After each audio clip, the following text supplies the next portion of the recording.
Good morning. Good morning, ma'am. Yes. Good morning. Good morning, ma'am. Good morning. ഒരു technical error ഉണ്ടായിരുന്നു കേട്ടോ, അതാണ് ഇത്തിരി ലേറ്റ് ആയത്. Okay, Good morning, ma'am. Good morning, എല്ലാവർക്കും good morning കേട്ടോ. ഓക്കെ, പ്രെയർ സ്റ്റാർട്ട് ചെയ്യാം. Start on a prayer.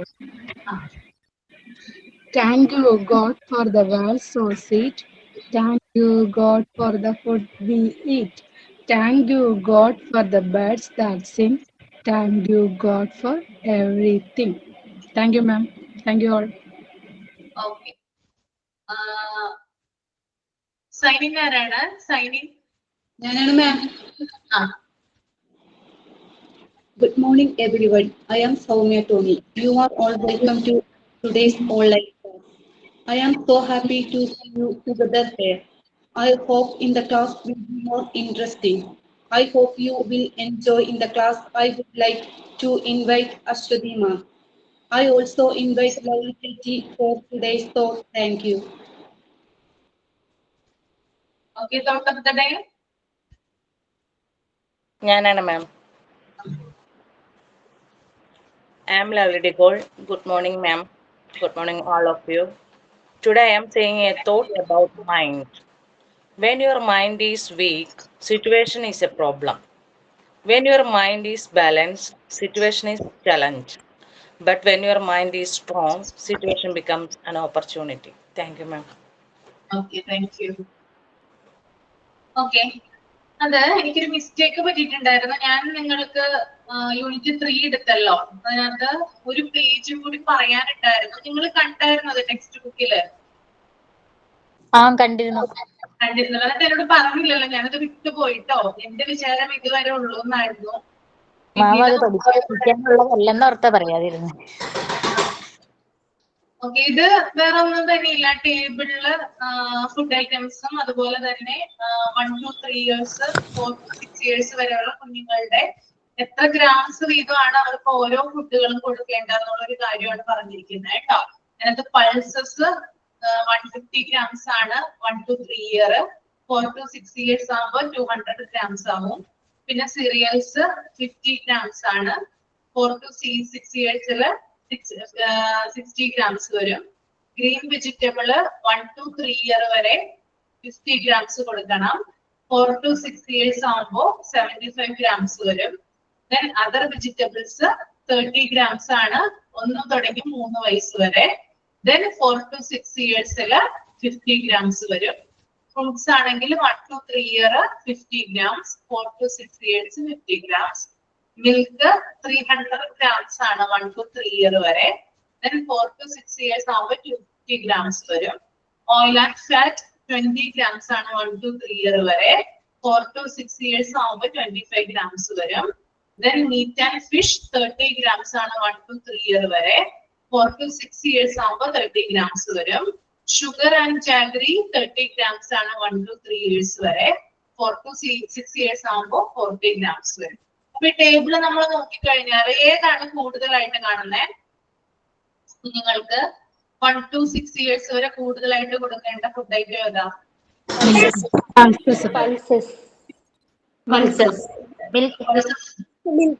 Milk, ma'am. 250 grams. Milk 250 grams. അപ്പൊ ജസ്റ്റ് അതൊന്ന് നോക്കി വെച്ചാൽ മതി.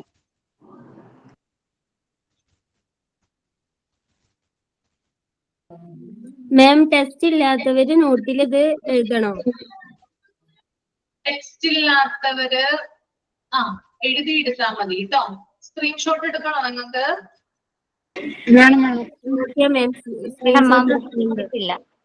എന്താ? ബുക്ക് കിട്ടിയിട്ടില്ല, ഇതുവരെ കിട്ടിയിട്ടില്ല. ബുക്ക് കിട്ടിയിട്ടില്ല അല്ലേ? അപ്പൊ സ്ക്രീൻഷോട്ട് എടുക്കണ്ടേ? അതെ എടുക്കണം. അതാ എടുത്തോളൂ കേട്ടോ. Okay, thank you.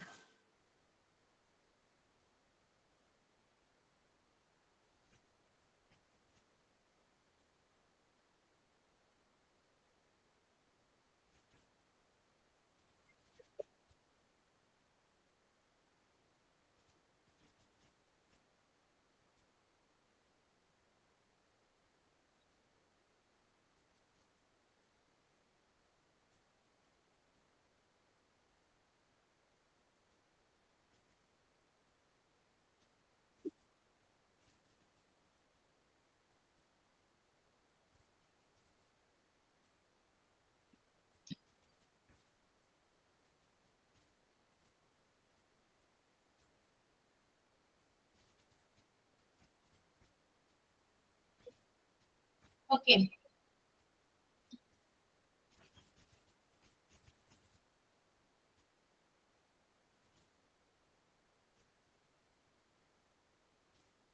നമ്മള് ഇന്നലെ യൂണിറ്റ് 7 സ്റ്റാർട്ട് ചെയ്തിട്ടുണ്ടായിരുന്നു. കുറച്ച് കാര്യങ്ങൾ പറഞ്ഞിട്ടുണ്ടായിരുന്നു, കോമൺ ആയിട്ടുള്ള കാര്യങ്ങള്. ദെൻ നമുക്ക് നേരെ നമ്മുടെ ടെക്സ്റ്റ് ബുക്ക് അഥവാ നമ്മുടെ സ്ക്രീനിൽ കാണുന്ന PDF പോകാം. എന്താണ് അവിടെ പറയുന്നത് നോക്കാം കേട്ടോ. ഇമ്മ്യൂണൈസേഷൻ എന്ന് പറഞ്ഞൊരു ഹെഡിങ് കൊടുത്തിട്ടുണ്ട്. അതിന്റെ താഴെയായിട്ട് ഡിഫ്തീരിയ, പെർട്ടൂസിസ് ആൻഡ് ടെറ്റനസ് 3 രോഗങ്ങളെ കുറിച്ച് അവിടെ പറയുന്നുണ്ട്. അപ്പൊ ആദ്യം നിങ്ങളൊന്ന് റീഡ് ചെയ്യാം ആ ഒരു പാരാഗ്രാഫ് മാത്രം. ഇപ്പൊ വേറെ ഒന്നും റീഡ് ചെയ്യണ്ട, ആ ഒരു പാരാഗ്രാഫ് മാത്രം അതൊന്ന് റീഡ് ചെയ്യാം. എന്നിട്ട് നമുക്ക് അതിനെ കുറിച്ച് കൂടുതലായിട്ട് ഡിസ്കസ് ചെയ്യാം. ആക്ടിവിറ്റി ഏതായിരുന്നു ആക്ടിവിറ്റി? കഴിഞ്ഞ ദിവസം പഠിപ്പിച്ചത് സമ്മപ്പ് എഴുതിക്കൊണ്ടു. സമ്മപ്പ് ചെയ്യണമെന്നല്ലേ? ഓക്കെ ഓക്കെ, ഞാൻ പറഞ്ഞല്ലേ. ഓക്കെ, എല്ലാവരും ചെയ്തോണ്ട് വന്നിട്ടുണ്ടോ? ഉണ്ട്. അപ്പൊ ഓരോരുത്തരായിട്ട് വായിച്ചോളൂ, റീഡ് ചെയ്തോളൂ. ആദ്യം ആരാണ്? ഞാൻ വായിക്കും. ആതിര വായിക്കൂ. അത് കഴിഞ്ഞിട്ട് സ്ക്രീനെ വായിക്കാം കേട്ടോ. ആതിര റീഡ് ചെയ്യും. There are several types of disease in our surroundings, and the disease causing microorganisms are bacteria, virus, fungi, protozoa, and there are some type of diseases are epidemic, endemic, cryptogenic, pandemic, zoonosis, and lifestyle disease. Epidemics is spread very quickly, and endemic is these are not existing for a long time, and it's not completely eradicated. Cryptogenic disease is cause is unknown. Its cause is unknown. Pandemic spread rapidly from one country to another. Zoonosis transmit to animals to human. And lifestyle disease by wrong lifestyle. Spread by wrong lifestyle. Immunity, ability of the body to prevent and destroy pathogens have entered the body. And then immunization. It is an artificial ability to fight against the disease, and the substance used for the artificial immunity is vaccine. Thank you, ma'am. Okay. Then Asina. WHO, World Health Organization, a state of complete physical, mental, and social well-being, and not merely the absence of diseases or infirmity. Bacteria, virus, fungi, protozoa are causing microorganisms that spread very quickly. That's why they are generally called epidemics. What is the definition of an epidemic? An outbreak of diseases that spread quickly and affect many individuals at the same time. Endemic is an unexpected increases in the number of diseases caused in a specific geographical area.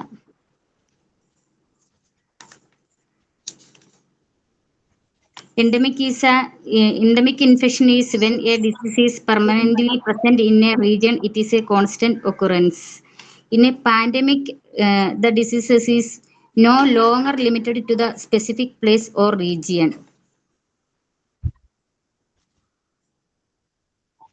Cryptogenic diseases, a condition where the cause of the disease cannot be found despite a through investigation. Zoonosis, a zoonosis diseases which can be transmitted to humans from animals. Zoonosis, bacterial zoonosis and viral zoonosis. Bacterial zoonosis such as anthrax, salmonella, tuberculosis, plague. Viral zoonosis such as rabies, AIDS, Ebola. Parasitic zoonosis such as trichinosis, toxoplasmosis. Lifestyle diseases. It is also known as a chronic disease or chronic health condition that are primarily caused by unhealthy lifestyle choices. Example: heart disease, obesity, stroke, atherosclerosis. Cause of the lifestyle diseases: smoking, drinking drugs, explore to pollutants, and work or home habits that cause direct damage to the body. Unhealthy eating, high stress levels, poor and or little sleep. Prevention of lifestyle: track and maintain healthy, focus on nutrition, food, stay active both physically and mentally, avoid smoking, drinking, drugs, etc. Immunity, the ability of the body to prevent and destroy pathogens that have entered the body.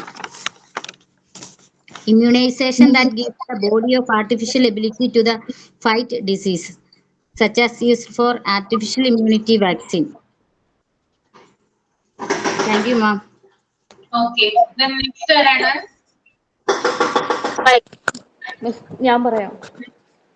Okay. Good morning ma'am. Health. Health plays an important role in the human life. A good health is very necessary for a good lifestyle.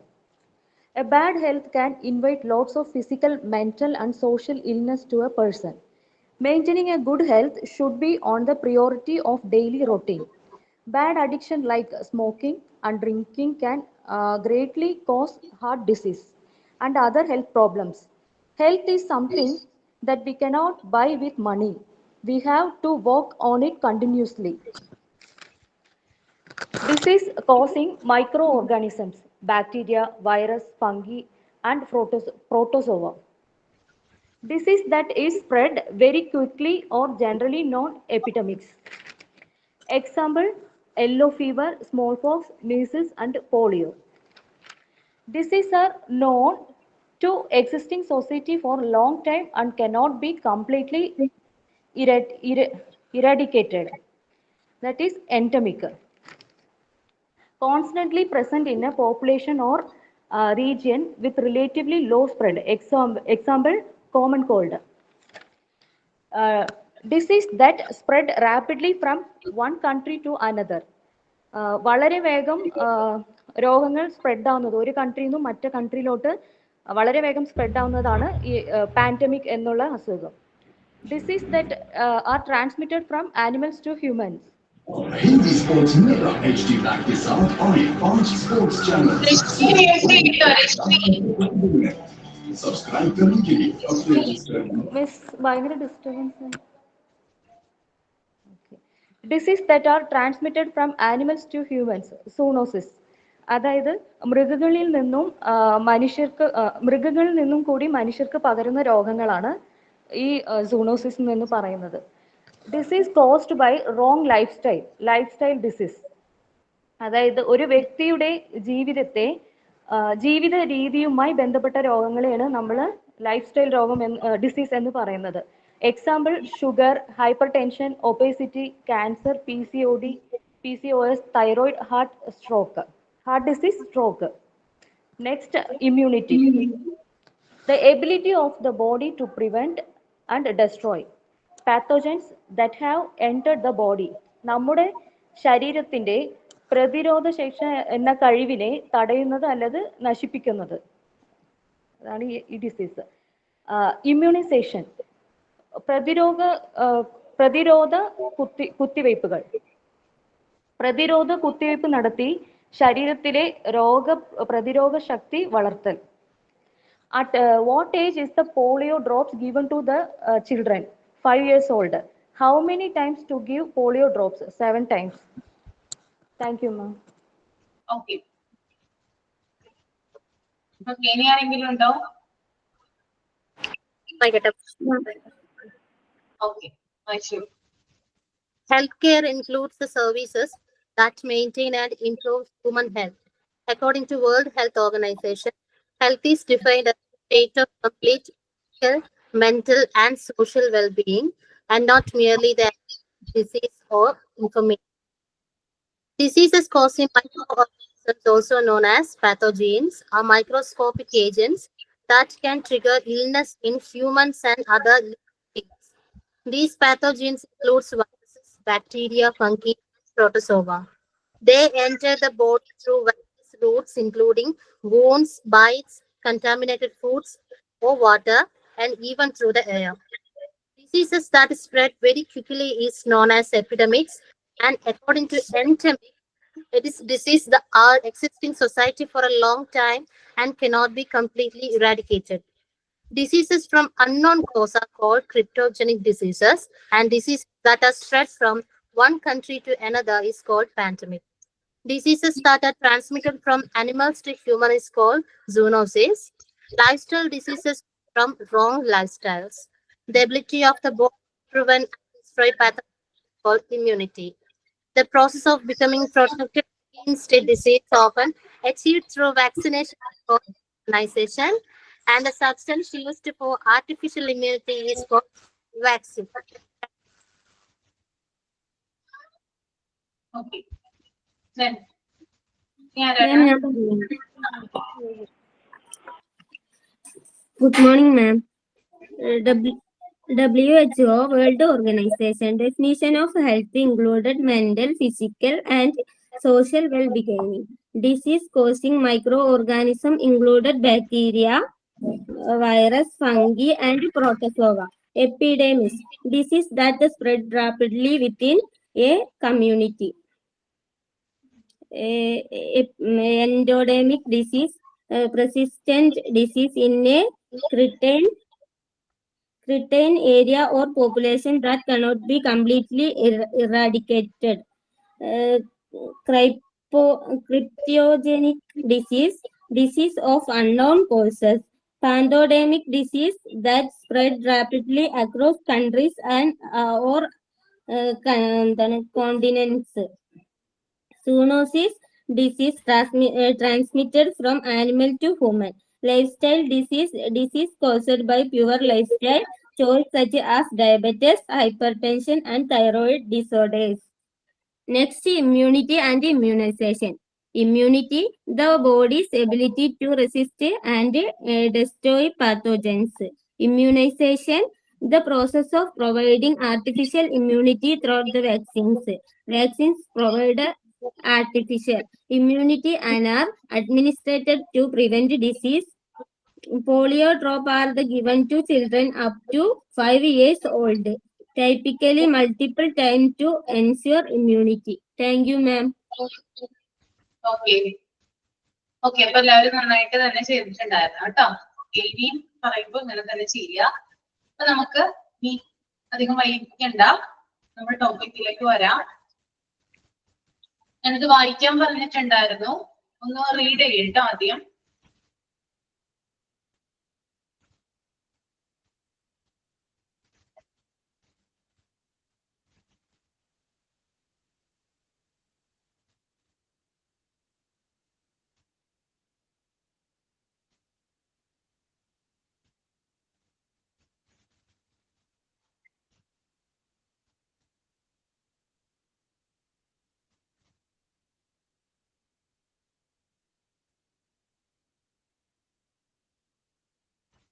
Read ചെയ്ത് കഴിയുമ്പോ കമ്പ് ചെയ്യാം.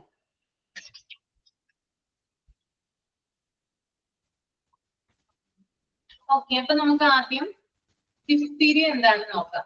ഞാനിത് explain ചെയ്യുന്നതിന് മുമ്പ് ആ 3 രോഗങ്ങളെ കുറിച്ചും സാമാന്യമായിട്ടൊരു അറിവ് നമുക്ക് ഉണ്ടായിരിക്കണം, അല്ലെ? ഒരു അവയർനെസ് ഉണ്ടായിരിക്കണം. എന്താണ് ആ രോഗം, അല്ലെങ്കിൽ അതിന്റെ സിംറ്റംസ് എന്തൊക്കെയാണ്, അതിന്റെ ട്രീറ്റ്മെന്റ് എങ്ങനെയാണ് നടക്കുന്നത്, എന്താണ് സൊസൈറ്റിയിലെ എന്തൊക്കെ എഫക്റ്റുകളാണ് ഈ ഒരു രോഗങ്ങൾ കൊണ്ട് ഉണ്ടായിട്ടുള്ളത്, അങ്ങനെയുള്ള ചില പൊതുവായിട്ടുള്ള കാര്യങ്ങളാണ് ആദ്യം പറയാനായിട്ട് പോകുന്നത്. ഡിഫ്തീരിയ എന്ന് നിങ്ങൾ കേട്ടിട്ടുണ്ടോ? ഡിഫ്തീരിയ കേട്ടിട്ടുണ്ട്.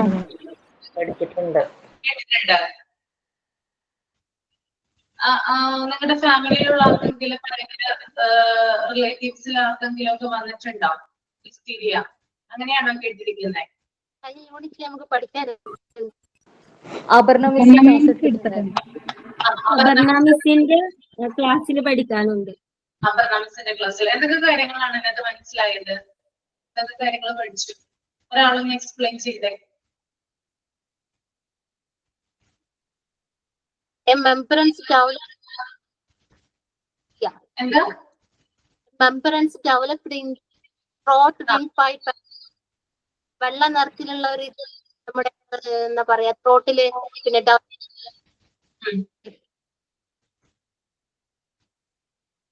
പിന്നെ കില്ലർ ഡിസീസ് എന്ന് പറയാം. കില്ലർ ഡിസീസ് എന്ന് പറയും. പിന്നെ 5 years പ്രായമുള്ളവർക്ക് കുട്ടികൾക്കാണ് ഇത് പെട്ടെന്ന് പകരുക, ഡിസീസ് വരിക. ഓക്കെ കോറിയൽ ബാക്ടീരിയയാണ് ഇത് പരത്തുന്നത്. ബാക്ടീരിയ അതാണ് സ്പ്രെഡ് ചെയ്യിക്കുന്നത് അല്ലേ? ഓക്കെ, പിന്നെ ഹൈ ടെമ്പറേച്ചർ ഉണ്ടാവും, പിന്നെ ബ്രീത്തിങ്ങില് ഒരു ഡിഫറൻസ് ഉണ്ടാവും ഇതിന് സിംറ്റംസ്. പിന്നെ എന്തെങ്കിലും ഉണ്ടോ? Vaccine pentavalent vaccine pentavalent vaccine pentavalent. Okay, pentavalent കൊടുക്കുന്നുണ്ട് അല്ലേ? പിന്നെ അത് ശരിയായ രീതിക്ക് മെഡിക്കൽ എയ്ഡ് കിട്ടിയിട്ടില്ലെങ്കിൽ മരണം സംഭവിക്കാം. ഓക്കെ, ഇത്രയുമാണ്. ഇനി എന്തെങ്കിലും ഉണ്ടോ?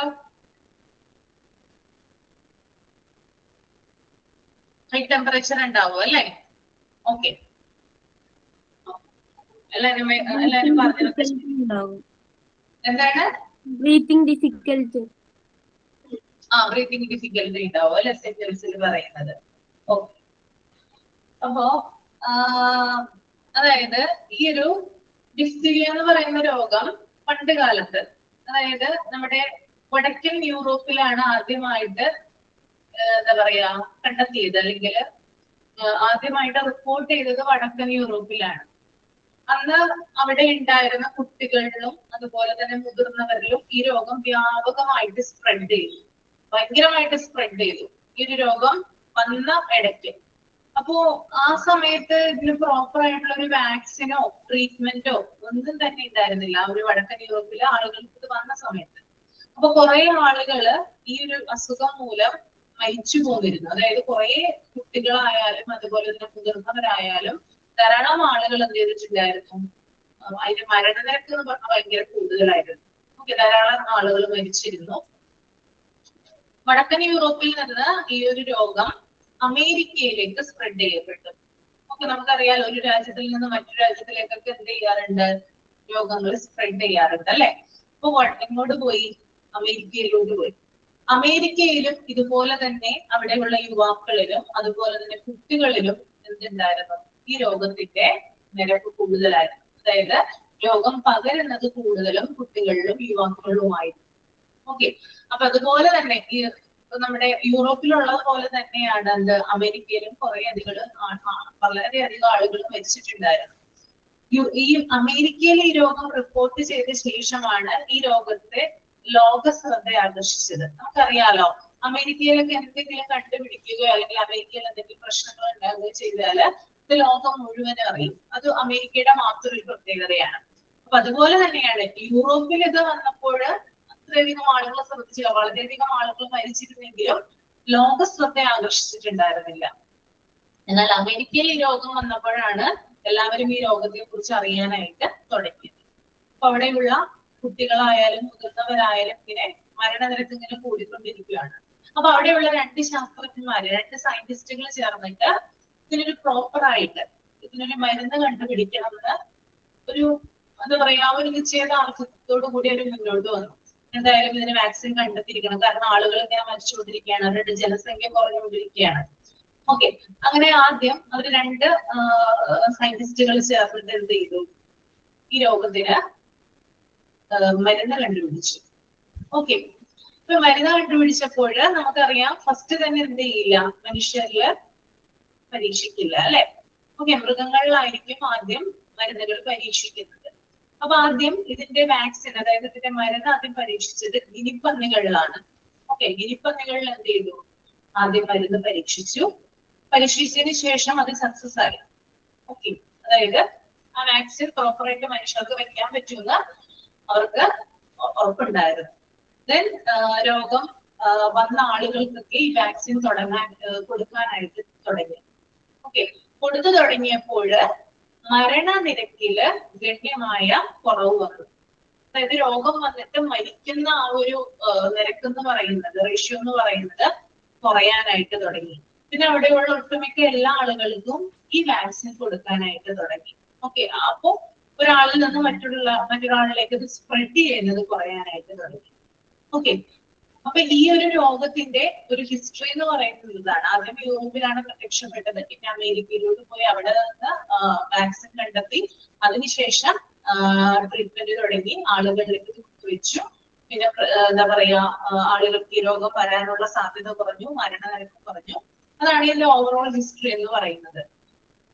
ഈ രോഗം കൊണ്ട് ആളുകൾ കൂടുതലായിട്ട് മരിച്ചിട്ടുണ്ടെന്ന് ഞാൻ പറഞ്ഞു. അതുകൊണ്ട് തന്നെ ഈ രോഗത്തെ പറയുന്ന പേരാണ് കില്ലർ ഡിസീസ് അഥവാ കൊലയാളി രോഗം. ഓക്കെ, മരണനിരക്ക് കൂടുതലായതുകൊണ്ടാണ് ഈ രോഗത്തിനെ കില്ലർ ഡിസീസ് എന്ന് വിളിച്ചിരുന്നത്. പണ്ട് കാലത്ത് ട്രീറ്റ്മെന്റോ വാക്സിനോ ഒന്നും ഉണ്ടായിരുന്നില്ല. ഇടയ്ക്ക് വെച്ച് കൂടുതലായിട്ട് ആളുകൾ മരിക്കാനായിട്ട് തുടങ്ങിയപ്പോൾ, പോപ്പുലേഷൻ കുറയാനായിട്ട് തുടങ്ങിയപ്പോഴാണ് ഈ മരുന്ന് അമേരിക്കയിൽ ആദ്യമായിട്ട് 2 സയന്റിസ്റ്റുകൾ ചേർന്നിട്ട് കണ്ടുപിടിച്ചത്. ഓക്കെ, മരുന്ന് കണ്ടുപിടിച്ചതിന് ശേഷം, അതുപോലെ തന്നെ വാക്സിൻ കൊടുത്തതിന് ശേഷം ആളുകളിൽ അസുഖം കുറഞ്ഞ് അല്ലെങ്കിൽ മരണനിരക്ക് കുറഞ്ഞു വരുന്നതായിട്ട് കണ്ടു. ഓക്കെ, പിന്നെ നിങ്ങൾക്ക് അറിയാവുന്ന കാര്യം തന്നെയാണ് കൊറോണി ബാക്ടീരിയം ഡിഫ്തീരിയ എന്ന ബാക്ടീരിയ കാരണം ഉണ്ടാകുന്ന രോഗമാണത് ഡിഫ്തീരിയ എന്ന് പറയുന്നത് കേട്ടോ. കൊറോണി ബാക്ടീരിയം ഡിഫ്തീരിയ എന്ന് പറയുന്ന ബാക്ടീരിയ കാരണം ഉണ്ടാകുന്ന രോഗം. രോഗം പിടിപെട്ട് കഴിഞ്ഞാൽ, അതായത് രോഗാണു ഉള്ളിൽ പ്രവേശിച്ചു കഴിഞ്ഞാൽ 2 തുടങ്ങി 5 ദിവസത്തിനുള്ളിൽ ഇൻഫെക്ഷൻ ഉണ്ടാകും. അതായത് സിംറ്റംസ് കാണിക്കാൻ തുടങ്ങുന്നത് 2 തുടങ്ങി 5 ദിവസത്തിനുള്ളിലാണ്. പിന്നെ അതുപോലെ തന്നെ രോഗം പകരുന്നത് ഒരു ഡിഫ്തീരിയ രോഗി തുമ്മുകയോ അല്ലെങ്കിൽ ചുമയ്ക്കുകയോ ചെയ്യുമ്പോൾ തെറിക്കുന്ന ചെറു കണികകളിലൂടെയാണ്. അതായത് നമ്മുടെ തുപ്പൽ അല്ലെ, അതായത് ഡ്രോപ്സ് ഉണ്ടല്ലോ, നമ്മൾ തുപ്പുമ്പോഴോ ചുമയ്ക്കുമ്പോഴോ വരുന്ന ഡ്രോപ്സിലൂടെയാണ് ഒരാളിൽ നിന്ന് മറ്റൊരാളിലേക്ക് ഈ രോഗം പകരുന്നത്. അത് ഡിഫ്തീരിയ ഡയഗ്നോസ് ചെയ്ത വ്യക്തിയാണെങ്കിൽ അയാളിൽ നിന്ന് മറ്റൊരാളിലേക്ക് എന്ത് ചെയ്യാം, ഈ രോഗം അവരുടെ ഡ്രോപ്സ് വഴി പകരാവുന്നതാണ്. അതുപോലെ തന്നെ ഡിഫ്തീരിയ രോഗി ഉപയോഗിച്ചിട്ടുള്ള ഗ്ലാസുകള്, കർച്ചീഫുകള്, ഇതൊക്കെ മറ്റൊരാള് ടച്ച് ചെയ്യുവാണെങ്കിൽ അങ്ങനെയും എന്ത് വരാം, രോഗം സ്പ്രെഡ് ചെയ്യാം. ഓക്കെ, പിന്നെ അതുപോലെ തന്നെ ചില രോഗികള്, ഡിഫ്തീരിയ പിടിപെട്ട ചില രോഗികള് രോഗലക്ഷണങ്ങളൊന്നും കാണിക്കാറില്ലെങ്കിലും രോഗം പിടിപെട്ട് 6 ആഴ്ച കാലത്തോളം രോഗം പരത്താനുള്ള ശേഷി ഉണ്ടായിരിക്കും. ചില വ്യക്തികൾക്ക് പുറമെ സിംറ്റംസ് ഒന്നും ഉണ്ടാവില്ല, യാതൊരു സിംറ്റംസും ഉണ്ടാവില്ല. പക്ഷേ ഇയാൾക്ക് എന്തുണ്ട്, രോഗാണു ഉള്ളിൽ പ്രവേശിച്ചിട്ടുണ്ട് അല്ലെ. അപ്പോ 6 ആഴ്ച കാലത്തോളം എന്ത് ചെയ്യും, അതവിടെ തങ്ങി നിൽക്കും. എന്നിട്ട് മറ്റുള്ളവരിലേക്ക് എന്ത് ചെയ്യും, രോഗം സ്പ്രെഡ് ചെയ്യിക്കാനുള്ള സ്ട്രെങ്ത് ആർക്കുണ്ട്, ഈ ബാക്ടീരിയക്ക് ഉണ്ട്. അത് അതിന്റെ ഒരു പ്രത്യേകതയാണ് കേട്ടോ. പിന്നെ അതുപോലെ തന്നെ ഡിഫ്തീരിയ ബാക്ടീരിയ പുറപ്പെടുവിക്കുന്ന വിഷസമാനമായ ടോക്സിനുകളാണ് ഈ രോഗത്തിന്റെ കാഠിന്യം വർദ്ധിപ്പിക്കുന്നത്. ഈ ബാക്ടീരിയ ചില വിഷസമാനമായ, അതായത് ടോക്സിനുകൾ പ്രൊഡ്യൂസ് ചെയ്യും. ഓക്കെ, ചില വിഷങ്ങൾ പ്രൊഡ്യൂസ് ചെയ്യും. ഇതാണ് ഇതിന്റെ സിവിയറിറ്റി കൂട്ടുന്നത്. ഓക്കെ, ഇത്ര കാര്യങ്ങൾ ക്ലിയർ ആണോ? ഓക്കെ ആണോ? ഓക്കെ, പിന്നെ ഇതിന്റെ ലക്ഷണങ്ങൾ നമുക്ക് നോക്കാൻ വന്നത് എന്തൊക്കെയാണ്. സാധാരണ ഒരു ജലദോഷം പോലെ തന്നെ മൂക്കിൽ നിന്ന് വെള്ളം വരും, അതുപോലെ തന്നെ ചുമയുണ്ടാകും, പിന്നെ അതുപോലെ തന്നെ തുപ്പലിറക്കുമ്പോൾ തൊണ്ടവേദന ഉണ്ടാവാം. അതായത് നമ്മൾ ഉമിനീരിറക്കുമ്പോൾ തൊണ്ടവേദന അനുഭവപ്പെടാം. അതുപോലെ തന്നെ ഇതിന്റെ മറ്റൊരു പ്രധാന സിംറ്റമാണ്, അതായത് ഡോക്ടർമാരൊക്കെ ഡയഗ്നോസ് ചെയ്യുന്നത് ഈ സിംറ്റത്തിലൂടെയാണ്. ശരിക്കും പറഞ്ഞാൽ തൊണ്ടയിൽ നിന്നുള്ള സ്രവം അല്ലെങ്കിൽ സ്വാബ് എടുത്തിട്ടാണ് ഡിഫ്തീരിയ ടെസ്റ്റ് നടത്തുന്നത്. പക്ഷെ ഡോക്ടേഴ്സിനൊക്കെ ഈ ഒരു സിംറ്റം കണ്ടാൽ എന്ത് അറിയാൻ പറ്റും, ഇത് ഡിഫ്തീരിയ ആണെന്ന് കൺഫേം ചെയ്യാനായിട്ട് പറ്റും. ആ സിംറ്റം ഇതാണ്, വാ തുറന്ന് നോക്കുന്ന സമയത്ത് ഒരു വെള്ളപ്പാട് പോലെ കാണപ്പെടുക. നമ്മുടെ മിൽക്കൊക്കെ ഒഴിച്ചു വെച്ചാൽ, പാലൊക്കെ ഒഴിച്ചു വെക്കുമ്പോൾ എന്താകും, പാട കിട്ടൂലേ, അതുപോലെ തന്നെ വാ തുറന്ന് നോക്കുമ്പോൾ നമ്മുടെ ആ ഏറ്റവും അറ്റത്തായിട്ട്, വാ തുറക്കുമ്പോൾ അറ്റത്തായിട്ട് ഒരു വെള്ളപ്പാട് പോലെ കാണാനായിട്ട് സാധിക്കും. അതാണ് ഇതിന്റെ പ്രധാനപ്പെട്ട ഒരു സിംറ്റം എന്ന് പറയുന്നത്. ഇതിലൂടെയാണ് പല ഡോക്ടേഴ്സും രോഗി ഡിഫ്തീരിയ ആണെന്ന് ഡയഗ്നോസ് ചെയ്യുന്നത്. ഓക്കെ, പിന്നെ അതുപോലെ തന്നെ തലവേദന ഉണ്ടാകും, നല്ല രീതിയിൽ ഹെഡേക്ക് ഉണ്ടാകാം, ഛർദി വോമിറ്റിംഗ് ഉണ്ടാകും, പിന്നെ ബ്രീത്തിങ് ഡിഫിക്കൽറ്റി ഉണ്ടാകും, പിന്നെ കൈയും കാലും തളരുന്നത് പോലെ തോന്നും. പിന്നെ അതുപോലെ തന്നെ കഴുത്തിൽ ഒരു കഴല പോലെ വരാം, ചില കേസുകളിൽ കഴുത്തിൽ ഒരു കഴല പോലെ വരാം. പിന്നെ സൗണ്ടിൽ ചെറിയ വ്യത്യാസങ്ങൾ ഉണ്ടാവും, കാരണം തൊണ്ടയാണല്ലോ അഫക്ട് ചെയ്യുന്നത് കൂടുതലായിട്ട്. സൗണ്ടിൽ ചെറിയ വ്യത്യാസങ്ങൾ ഉണ്ടാവുന്നു. പിന്നെ മരണം വരെ സംഭവിക്കാം. ഓക്കെ, അതാണ് ഇതിന്റെ എന്താ പറയാ പ്രധാനപ്പെട്ട സിംറ്റംസും കാര്യങ്ങളും ഒക്കെ. പിന്നെ സാധാരണഗതിയിൽ 2 വയസ്സിൽ താഴെയുള്ള കുട്ടികൾക്കാണ് ഡിഫ്തീരിയ ഉണ്ടാകുന്നത്. സാധാരണയായിട്ട് എന്താണ്, 2 വയസ്സിൽ താഴെയുള്ള കുട്ടികൾക്ക് എന്തുണ്ടാകുന്നു, ഡിഫ്തീരിയ ഉണ്ടാകുന്നു. പക്ഷെ കുട്ടികൾക്ക് ഉണ്ടെങ്കിൽ അത് മുതിർന്നവരിലേക്കും സ്പ്രെഡ് ചെയ്യാം. കുട്ടികൾക്ക് ഉണ്ടെങ്കിൽ എന്ത് ചെയ്യാം, അത് മുതിർന്നവരിലേക്കും സ്പ്രെഡ് ചെയ്യാം. പ്രോപ്പർ വാക്സിനേഷൻ വരെ എടുത്ത കുട്ടികൾക്കാണെങ്കിൽ രോഗം വരാതെ നമുക്ക് നോക്കാനായിട്ട് പറ്റും.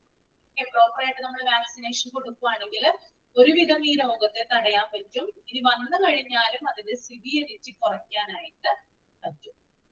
ഓക്കെ, പിന്നെ 90 to 95% ഇതിനെ പ്രിവെന്റ് ചെയ്യുന്ന വാക്സിൻ ആണ് DPT വാക്സിൻ. ഓക്കെ, ഡിഫ്തീരിയയ്ക്ക് എതിരായിട്ട് നമ്മൾ കൊടുക്കുന്ന വാക്സിൻ ആണ് എന്ത്, DPT വാക്സിൻ എന്ന് പറയുന്നത്. ഇതിന്റെ മോർട്ടാലിറ്റി റേറ്റ് എന്ന് പറയുന്നത് ഹൈ ആണ്, അതായത് ഈ രോഗം വന്നു കഴിഞ്ഞാൽ മരണസാധ്യത കൂടുതലാണ്.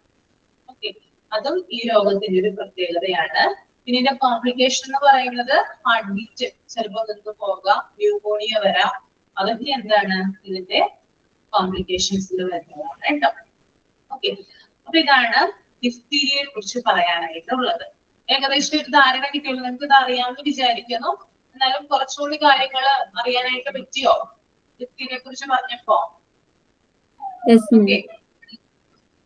ഓക്കെ, അപ്പൊ നമുക്ക് ഇതിന്റെ വാക്സിൻ എങ്ങനെയാണ് കൊടുക്കുന്നത് നോക്കാം. DPT ഷോർട്ട് ആയിട്ട് വാക്സിന്റെ പേരെന്ന് അറിയോ? DPT ഡിഫ്തീരിയ, പെർട്ടൂസിസ്, ടെറ്റനസ് 3 രോഗങ്ങൾക്കും ഒരൊറ്റ ഷോർട്ട് ആയിട്ടാണ് കൊടുക്കുന്നത് കേട്ടോ. DPT ഷോർട്ട് എന്നാണ് ഇതിനെ പറയുക. നമ്മള് ഈ 3 രോഗങ്ങളുടെയും ആദ്യ പേര് ചേർത്തിട്ടാണ് ആ വാക്സിന്റെ പേര് ക്രിയേറ്റ് ചെയ്തിരിക്കുന്നത്, DPT ഷോർട്ട് കേട്ടോ, DPT വാക്സിൻ. അപ്പോ കുഞ്ഞുങ്ങൾക്ക് എങ്ങനെയാണ് DPT കൊടുക്കുന്നത് നമുക്ക് നോക്കാം. നമുക്കറിയാം ഫസ്റ്റ് വീക്ക് തന്നെ കുഞ്ഞുങ്ങൾക്ക് കൊടുക്കുന്നത് BCG ആണ് അല്ലെ. നമ്മുടെ കൈയുടെ ലെഫ്റ്റ് സൈഡിലായിട്ട് ഒരു കുത്തി വെക്കും. ഇപ്പോഴും എല്ലാവരുടെയും കയ്യിൽ ആ ഒരു പാടുണ്ടാവും അല്ലെ, എല്ലാവരുടെയും കയ്യിലുണ്ടല്ലോ. അത് ഇപ്പോഴും പോയിട്ടില്ല അല്ലെ, ഉണ്ടാവും നമ്മുടെ കൂടെ അല്ലെ. അതാണ് BCG. അത് കഴിഞ്ഞ് മെയിൻ ആയിട്ട് കൊടുക്കുന്നതാണ് DPT വാക്സിൻ എന്ന് പറയുന്നത് കേട്ടോ. അത് കുഞ്ഞ് ജനിച്ച് 1 സെക്കൻഡ് കേട്ടോ.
ഓക്കെ, ഞാനിപ്പോ പറഞ്ഞ കാര്യങ്ങളൊന്ന് ഇംഗ്ലീഷിലൊന്ന് റൈറ്റ് ചെയ്യാം കേട്ടോ, ഒന്ന് എഴുതുക നിങ്ങള്. ഒരു 10 മിനിറ്റ് സമയം തരാം. ഓക്കെ, എഴുതാൻ പറ്റുമോ ഞാൻ ഈ പറഞ്ഞ കാര്യങ്ങള്? ശ്രമിച്ചു നോക്കട്ടോ. ഡിഫ്തീരിയയെ കുറിച്ച് ഞാനിപ്പോ ഓവറോൾ ഒരു പിക്ചർ നിങ്ങൾക്ക് തന്നിട്ടുണ്ട്. അതിനെ കുറിച്ച് നിങ്ങൾക്ക് അറിയാവുന്ന രീതിയിൽ അതൊന്ന് എക്സ്പ്ലെയിൻ ചെയ്ത് എഴുതാം കേട്ടോ.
ഓക്കെ, നമുക്ക് തിരിച്ചു വരാം കേട്ടോ.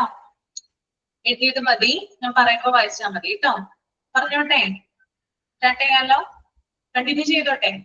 ഓക്കെ, അപ്പൊ നമ്മള് DPT വാക്സിനെ കുറിച്ചിട്ടാണ് പറഞ്ഞത് അല്ലെ. ഇപ്പൊ കുഞ്ഞ് ജനിച്ച് 6 ആഴ്ച പ്രായമുള്ളപ്പോൾ, അതായത് 6th വീക്കില് DPTയുടെ ഫസ്റ്റ് ഡോസ് കൊടുക്കും. ഓക്കെ, കുഞ്ഞ് ജനിച്ച് 6 ആഴ്ച കാലം അല്ലെങ്കിൽ 6 ആഴ്ച പ്രായമുള്ളപ്പോൾ ഫസ്റ്റ് ഡോസ് DPTയുടെ കൊടുക്കും. രണ്ടാമത് 10th വീക്ക്, അതായത് 10 ആഴ്ച പ്രായമുള്ളപ്പോൾ രണ്ടാമത്തെ ഡോസ് കൊടുക്കും. ഓക്കെ, അതിനുശേഷം 14th വീക്ക്, 14ാമത്തെ ആഴ്ചയില് മൂന്നാമത്തെ ഡോസ് കൊടുക്കും. ഓക്കെ, അങ്ങനെ ഈ 3 ഡോസ് ഒരൊറ്റ പേരിൽ പറയും, DPTയുടെ പ്രൈമറി ഡോസ്. ഓക്കെ, അപ്പൊ ഞാൻ പറഞ്ഞു, ആദ്യം കുഞ്ഞ് ജനിച്ച് 6th വീക്കിൽ ഒരു ഡോസ് കൊടുക്കും, രണ്ടാമത്തത് 10th വീക്കിൽ ഒരു ഡോസ് കൊടുക്കുന്നു, മൂന്നാമത്തത് 14th വീക്കിൽ ഒരു ഡോസ് കൊടുക്കുന്നു. ഇതിനെ DPTയുടെ പ്രൈമറി ഡോസ് എന്നാണ് പറയുന്നത്. ഓക്കെ, ക്ലിയർ ആണല്ലോ? ഓക്കെ അല്ലേ? ഓക്കെ, അതിനുശേഷം 1.5 to 2 വയസ്സ്, അതായത് 1.5 വയസ്സിനും 2 വയസ്സിനിടയില്, അതുപോലെ തന്നെ 4 വയസ്സ്, 12 to 14 ഇയേഴ്സ്, ഈ സമയത്ത് DPTയുടെ ബൂസ്റ്റർ ഡോസ് കുട്ടിക്ക് കൊടുക്കും. ഓക്കെ, അപ്പൊ ആദ്യം പ്രൈമറി ഡോസ് കൊടുക്കുന്നു, പിന്നീട് എന്ത് ചെയ്യുന്നുണ്ട് 1.5 to 2 വയസ്സിനിടയില്, 4 വയസ്സിനിടയില്, 12 to 14 ഇയേഴ്സിനിടയിലും എന്ത് ചെയ്യുന്നു, DPT-യുടെ ബൂസ്റ്റർ ഡോസ് കൊടുക്കുന്നു. 2 ഘട്ടങ്ങളായിട്ടാണ് എന്ത് ചെയ്യുന്നത്, DPT കുട്ടിക്ക് പ്രൊവൈഡ് ചെയ്യുന്നത്.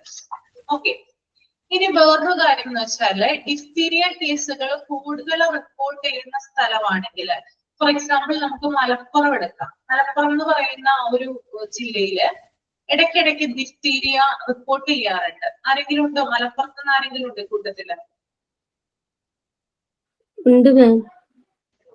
കേട്ടിട്ടുണ്ടോ ഡിഫ്തീരിയ റിപ്പോർട്ട് ചെയ്യുന്നത് അവിടെ?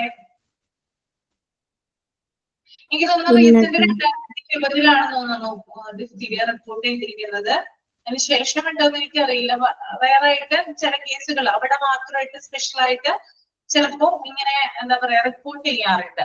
അപ്പൊ ഡിഫ്തീരിയ കേസുകൾ കൂടുതൽ റിപ്പോർട്ട് ചെയ്യുന്ന സ്ഥലമാണെങ്കിൽ, എക്സാമ്പിൾ നമുക്ക് മലപ്പുറം എടുക്കാം. 10 വർഷം കൂടുമ്പോൾ TT വാക്സിൻ കൊടുക്കാറുണ്ട് അവിടുത്തെ ആളുകൾക്ക്.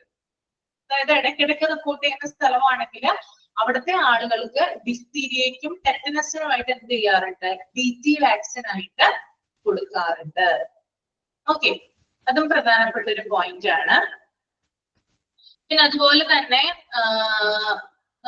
ഇപ്പോ ഡിഫ്തീരിയ, അതായത് ഈ വാക്സിൻ പ്രോപ്പർ ആയിട്ട് എടുത്തിട്ടില്ലാത്തൊരു കുഞ്ഞാണെങ്കിൽ ജനിച്ച ഉടനെ, അതായത് 6 ആഴ്ച പ്രായമുള്ളപ്പോൾ അല്ലെങ്കിൽ 10 ആഴ്ച പ്രായമുള്ളപ്പോഴൊക്കെ കുഞ്ഞിന് DPT വാക്സിൻ കൊടുത്തിട്ടില്ലെങ്കിൽ 4 ആഴ്ച ഇടവിട്ട് എന്ത് ചെയ്യാം, കുഞ്ഞിന്റെ ഒരു ഏജില്, ഒരു ഏജ് ലിമിറ്റ് ഉണ്ടാവുമല്ലോ, 5 വയസ്സ് വരെ, അല്ലെങ്കിൽ ഒരു ഏജ് ലിമിറ്റിനുള്ളില് 4 ആഴ്ച ഇടവിട്ട് എന്ത് ചെയ്യാം, നമുക്ക് ഇതുപോലെ തന്നെ 3 ഡോസ് കൊടുക്കാം. പ്രൈമറി ഡോസ് 4 ആഴ്ച ഇടവിട്ട് കുട്ടിക്ക് കൊടുക്കാനായിട്ട് പറ്റും.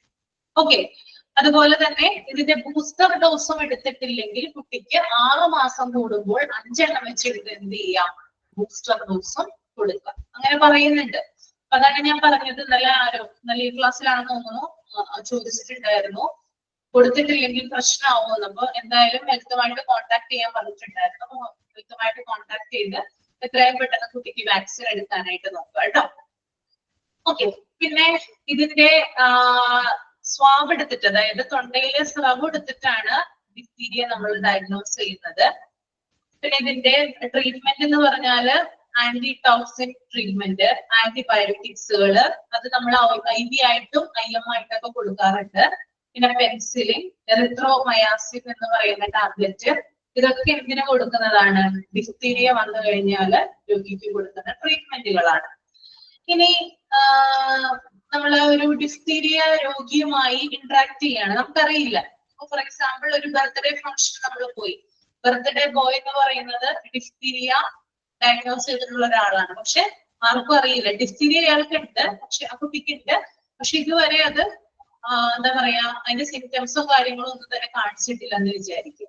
ഓക്കെ, ഓൾറെഡി ഡിഫ്തീരിയ ഉള്ള ആളാണെന്ന് വിചാരിക്കുക. അപ്പൊ നമ്മൾ ആ കുട്ടിയുമായിട്ട് ഭയങ്കര നല്ല രീതിയിൽ ഇന്ററാക്ട് ചെയ്തു. ഓക്കെ, പിറ്റേ ദിവസമാണ് അറിയുന്നത് ആ കുട്ടിക്ക് ഡിഫ്തീരിയ ആണെന്ന് അറിയുന്നത്. അപ്പൊ നമ്മൾ എറിത്രോസയാം എന്ന് പറയുന്ന ടാബ്ലറ്റ് അതിനെ പ്രിവെന്റ് ചെയ്യുന്നതിന് വേണ്ടിയിട്ട് 10 ദിവസം എടുക്കാറുണ്ട് രോഗികള്. ഡോക്ടർ സജസ്റ്റ് ചെയ്യുന്നതാണ് കേട്ടോ. എറിത്രോസയാം എന്ന് പറയുന്ന ടാബ്ലറ്റ് 10 ദിവസം തുടർച്ചയായിട്ട് കഴിച്ചാൽ മതി എന്ന് പറയാറുണ്ട്. അപ്പൊ അത് വരാതിരിക്കാൻ വേണ്ടിയിട്ട് ഓക്കെ അങ്ങനെയും ചെയ്യാറുണ്ട്. ഒരു കേസ് ഞാൻ പറഞ്ഞതാണ്. അപ്പൊ ഇത്രയും കാര്യങ്ങളാണ് ഇതിന്റെ എന്താ പറയാ എക്സ്പ്ലനേഷൻ എന്ന് പറയുന്നത് ഡിഫ്തീരിയയുടെ. ഓക്കെ, ഓക്കെ ആണോ? Okay ma'am.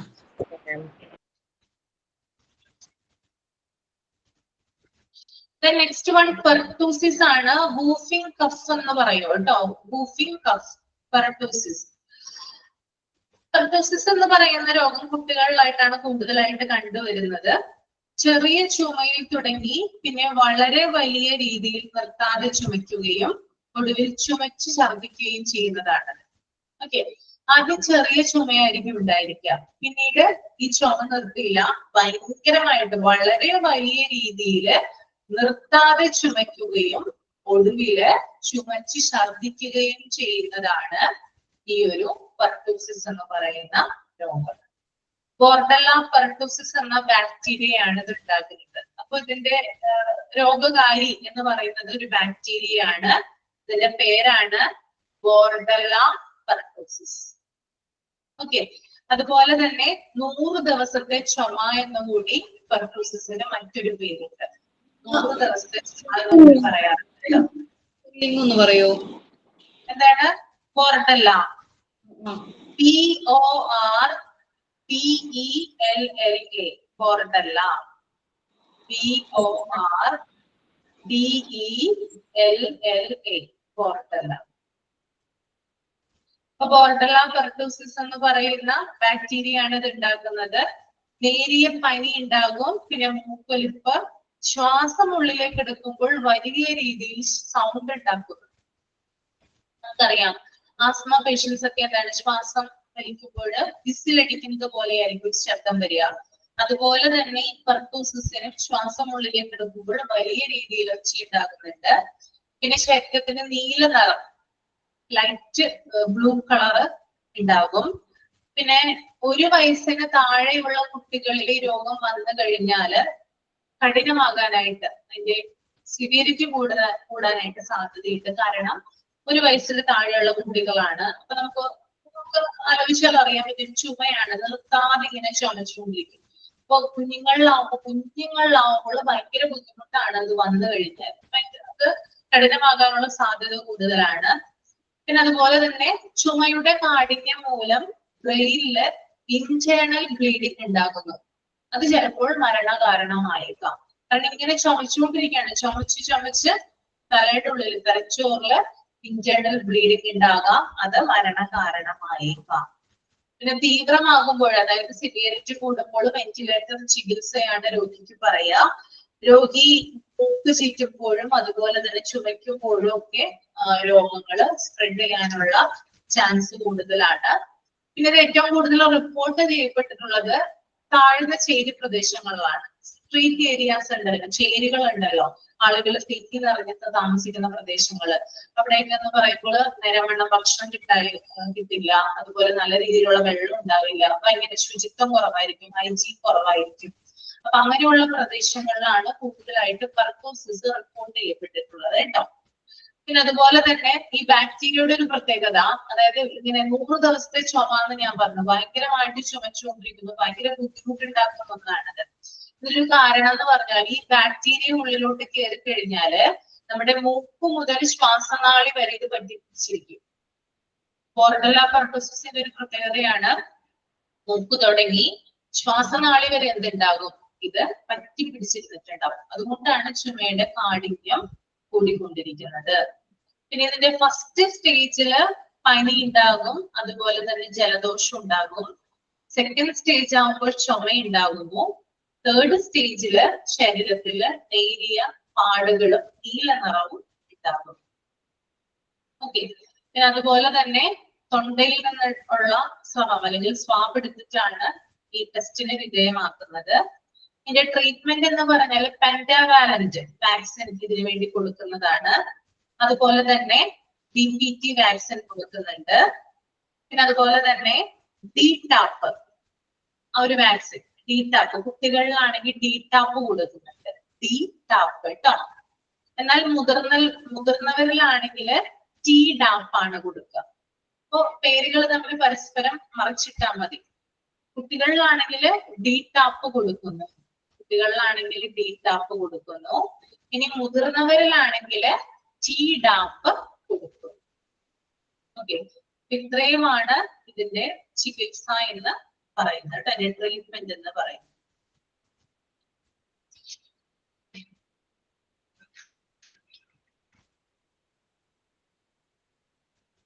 ഓക്കെ, ഇനി നെക്സ്റ്റ് വൺ നമുക്ക് ടെറ്റനസ് നോക്കാം. ടെറ്റനസ് എന്താണ് പറയുന്നത് നോക്കാം. ടെറ്റനസ് നിങ്ങൾ കേട്ടിട്ടുണ്ടോ? കേട്ടിട്ടുണ്ട് അല്ലെ?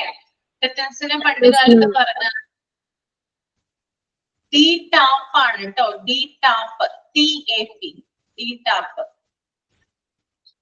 ടെറ്റനസ് എന്ന് പറയുന്ന രോഗം, അതായത് അതിന്റെ ഒരു പഴയകാല പേരെന്ന് പറഞ്ഞാൽ കുതിരസന്നി എന്നാണ് പറയാ. ഓക്കെ, കുതിരസന്നി. പെർട്ടോസിസിന്റെ ഞാൻ പറഞ്ഞല്ലോ വില്ലൻ ചുമ എന്ന് പറയും കേട്ടോ പെർട്ടോസിസിനെ. ടെറ്റനസിനെ പറയുന്നതാണ് കുതിരസന്നി എന്ന് പറയും. ടെറ്റനസ് എന്ന് പറയുന്ന രോഗം ഉണ്ടാക്കുന്നത് ക്ലോസ്ട്രിഡിയം ടെറ്റനി എന്ന ബാക്ടീരിയ ആണ് കേട്ടോ. ക്ലോസ്ട്രിഡിയം ടെറ്റനി എന്ന് പറയുന്ന ബാക്ടീരിയയാണ് ഈ രോഗം ഉണ്ടാക്കുന്നത്. Clostridium tetany. ഇതിന്റെ ഒരു പ്രത്യേകത എന്ന് പറഞ്ഞാല് മണ്ണിൽ ഉണ്ടാകുന്ന രോഗാണുവാണ് കേട്ടോ. ഈ ഒരു ബാക്ടീരിയ എന്ന് പറയുന്നത് എന്താണ്, മണ്ണിലാണ് ഉണ്ടാകുന്നത്.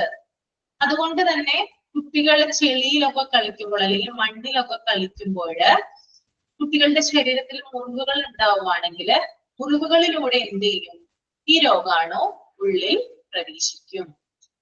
ഓക്കെ, അതാണ് ഇതിന്റെ പ്രത്യേകത. ഇതിന്റെ മെയിൻ ആയിട്ടുള്ള സിംറ്റംസ് എന്ന് പറയുന്നത് മാംസപേശികൾ വലിഞ്ഞു മുറുകി ചലിക്കാൻ പറ്റാതെ വരാം. നമ്മുടെ മസിൽസ് ഒക്കെ ഭയങ്കരമായിട്ട് ടൈറ്റ് ആയിട്ട് നമുക്ക് മൂവ് ചെയ്യാനായിട്ട് പറ്റിയെന്ന് വരില്ല. ശ്വാസം എടുക്കുന്നതിന് ബുദ്ധിമുട്ടുണ്ടാകാം. മുഖത്തെ അല്ലെങ്കിൽ വായിലെ മാംസപേശികൾ വലിഞ്ഞു മുറുകി ടൈറ്റ് ആകും. അതായത് നമ്മുടെ ഈ ഫേസ് ഉണ്ടല്ലോ, ഈ ഫേസിന് ചുറ്റും കാണുന്ന മസിൽസ് ഉണ്ടല്ലോ, അതെന്ത് ചെയ്യും, ഭയങ്കരമായിട്ട് വലിഞ്ഞു മുറുകി ടൈറ്റ് ആയിട്ട് ഇരിക്കും.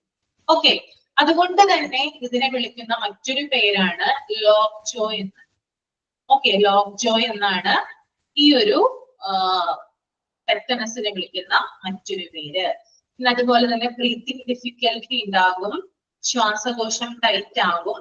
ഇതൊക്കെയാണ്. അതായത് നമുക്കറിയാം, അതായത് ഈ ഒരു നമ്മൾ എപ്പോഴാണ് ടി എടുക്കാനായിട്ട് പോകുന്നേ, അപ്പോഴാണ് നമ്മൾ ടി എടുക്കുന്നേ, ഇഞ്ചുറി, മുറിവുണ്ടാവുമ്പോഴാണ് അല്ലെ.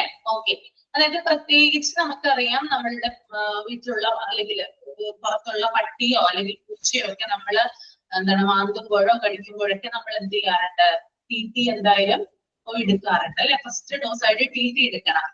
അതായത് ഈ മൃഗങ്ങള് മാന്തുമ്പോൾ അല്ലെങ്കിൽ അത് ഞാൻ പറഞ്ഞത് മണ്ണിൽ ഉണ്ടാകുന്ന ബാക്ടീരിയ ആണെന്ന് പറഞ്ഞു. ഈ പട്ടിയും പൂച്ചയും ഒക്കെ നടക്കുന്നത്, അതായത് മണ്ണിലൂടെ നടക്കാമല്ലോ അവര്, അപ്പൊ അവരുടെ നഖത്തിന്റെ അടിയിലായിട്ട് ഈ ബാക്ടീരിയ പറ്റിപ്പിടിച്ചിരിക്കും.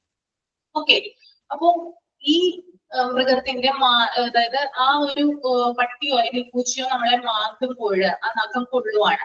നഖം കൊള്ളുമ്പോൾ അവിടെ മുറിവുണ്ടാവുകയും ആ ബാക്ടീരിയ ഉള്ളിലേക്ക് കടക്കാനുള്ള സാധ്യത കൂടുതൽ ഉണ്ടാവുകയാണ് ചെയ്യുന്നത്. അതുകൊണ്ടാണ് നമ്മൾ പെട്ടെന്ന് പോയി എന്തെടുക്കുന്നത്, ടി എടുക്കുന്നത്. ഓക്കെ, പിന്നെ അതുപോലെ തന്നെ ആഴത്തിലുള്ള മുറിവാണ് ഉണ്ടാവുന്നെങ്കിൽ 10 വർഷം കൂടുമ്പോൾ നമ്മൾ ടി എടുക്കണം എന്ന് കൂടി പറയുന്നുണ്ട്. പിന്നെ ഗർഭിണികളിൽ, അതായത് പ്രഗ്നന്റ് ലേഡീസിൽ 2 പ്രാവശ്യം ടി എടുക്കാറുണ്ട്. നിങ്ങളൊക്കെ ടി എടുത്തിട്ടുണ്ടോ? എല്ലാവരും എടുത്തിട്ടില്ലേ പ്രഗ്നന്റ് ആയിരിക്കുന്ന സമയത്ത്?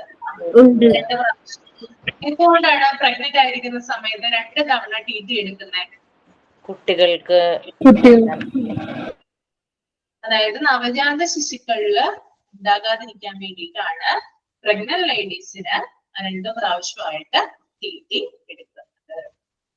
ഓക്കെ, അപ്പോ ഇതാണ് ഡിഫ്തീരിയ, പെർട്ടൂസിസ്, ടെറ്റനസ്. ക്ലിയർ ആയോ? 3 കാര്യങ്ങളും 3 രോഗങ്ങളെ കുറിച്ച് ഏകദേശം ഒരു ധാരണ കിട്ടിയിട്ടുണ്ടെന്ന് വിചാരിക്കുന്നു കേട്ടോ. ഓക്കെ, അപ്പൊ നമുക്ക് ബാക്കി കാര്യങ്ങള് ഇനി നെക്സ്റ്റ് ക്ലാസ്സിൽ പറയാം. നെക്സ്റ്റ് മൺഡേ ആയിരിക്കും, മൺഡേ ക്ലാസ് ഉണ്ടാവില്ല, സോറി, നിങ്ങൾക്ക് ഇൻഫോർമേഷൻ വരും കേട്ടോ. അടുത്ത ആഴ്ച കാണാം. ഓക്കെ, നമുക്ക് സൈൻ അപ്പ് ചെയ്യാം. സൈൻ ഔട്ട് ആരാണ് ചെയ്യുന്നത്? Good morning, everyone. My name is Stacy. First of all, I would like to special thanks for Ashwati ma'am. Thank you for the class. It was very helpful and I really appreciate your patience and your support. Today we will discuss the topic is health care immunization, diphtheria, pertussis and tetanus. So clearly and enjoyable. But I also thank you for my batchmates, Adira for prayer, Soumya for signing, and Thought for lovely. I really appreciate your effort and also thank you for everyone. Thank you so much. Okay, thank you. Okay, ഇതിന് നോട്ടില്ല, not നിങ്ങൾ കണ്ടുപിടിക്കുക കേട്ടോ. കണ്ടുപിടിച്ച് എഴുതുക, search ചെയ്ത് എഴുതുക കേട്ടോ. Okay, Thank you, ma'am. Thank you ma'am. Thank you, ma'am. Thank you, ma'am.